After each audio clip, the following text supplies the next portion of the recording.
मित्रांनो, लोक तुमची रिस्पेक्ट करणे का बंद करतात माहितीये?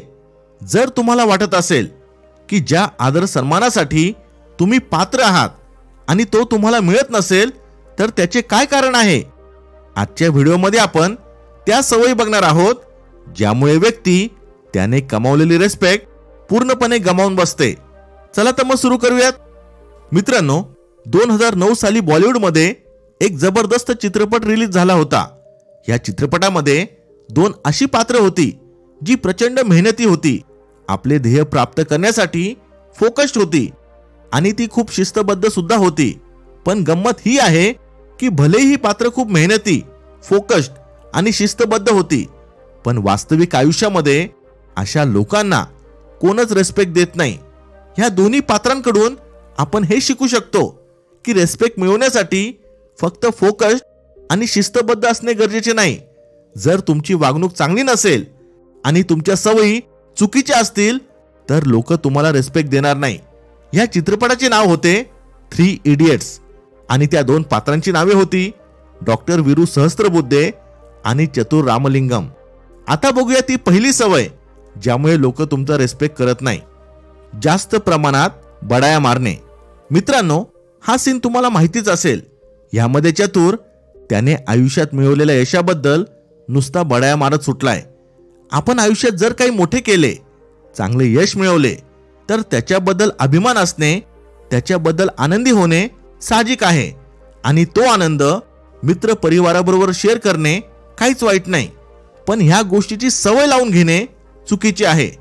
आपण अनेक वेळा समोरच्याला इम्प्रेस करण्यासाठी, त्याच्या मनात चांगली इमेज बनवण्यासाठी आपण काय काय यश मिळवले हे सांगत बसतो. पण हे करणे कधी योग्य असते माहितीये? जेव्हा तुम्हाला त्याच्याबद्दल कोणी विचारले असेल. नाहीतर आपल्या यशाबद्दल कारण नसताना बोलून दाखवण्याला शो ऑफ म्हणतात आणि शो ऑफ करणाऱ्या लोकांची रिस्पेक्ट केली जात नाही. दुसरी सवय, कारण नसताना दुसऱ्यांचे खच्चीकरण करणे. 3 इडियट्स चित्रपटामध्ये वीरू सहस्त्रबुद्धे किती वर्चस्व गाजवणारे होते हे तुम्हाला माहितीच आहे. विचार करा, जर तुमच्या बॉसचा स्वभाव असाच असेल तर मग काय होईल? अशी वर्चस्व गाजवणारी लोक पॉवर नक्कीच कमवतात, पण रिस्पेक्ट नाही. आपण वर्चस्व तेव्हाच दाखवले पाहिजे जेव्हा गरजेचे असेल. उदाहरण म्हणजे कंपनीमध्ये एखादी अशी टीम असेल जिला अजिबात शिस्त नसेल, टीम मेंबर्स कसेही आपल्या मनाप्रमाणे वागत असतील तर अशा वेळी वर्चस्व दाखवणे गरजेचे असते.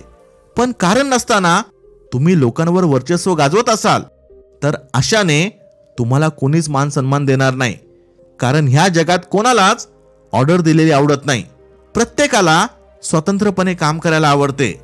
त्यामुळे लोकांबरोबर व्यवहार करताना ही गोष्ट नेहमी लक्षात ठेवा की वर्चस्व गाजवून तुम्ही काम करून घेऊ शकता, पण तुम्हाला रिस्पेक्ट मिळणार नाही. तिसरी सवय, सतत नकारात्मक बोलणे. मित्रांनो, चित्रपटामधल्या ज्या पात्राबद्दल मी बोलणार आहे तो एवढा पण वाईट नव्हता, पण ह्या पात्राची एक सवय खूपच वाईट होती आणि ती सवय होती सतत नकारात्मक विचार करणे आणि नकारात्मक बोलणे. त्या पात्राचे नाव होते राजू. मित्रांनो, आपल्या प्रत्येकाच्या आयुष्यामध्ये काही ना काही स्ट्रगल चालू असतो. कधी ना कधी कठीण काळाला तोंड द्यावे लागते. कोणाचेच आयुष्य परफेक्ट नसते, पण काही लोक ह्या संकटांना घाबरून खूपच नकारात्मक बनतात. ते प्रत्येक परिस्थितीमध्ये काहीतरी नकारात्मक शोधून काढतात.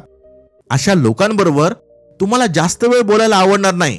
आणि समजा जर अशी व्यक्ती तुमचा बेस्ट फ्रेंड जरी असेल तरी सुद्धा काही काळानंतर तुम्ही त्याची रिस्पेक्ट करणे बंद कराल.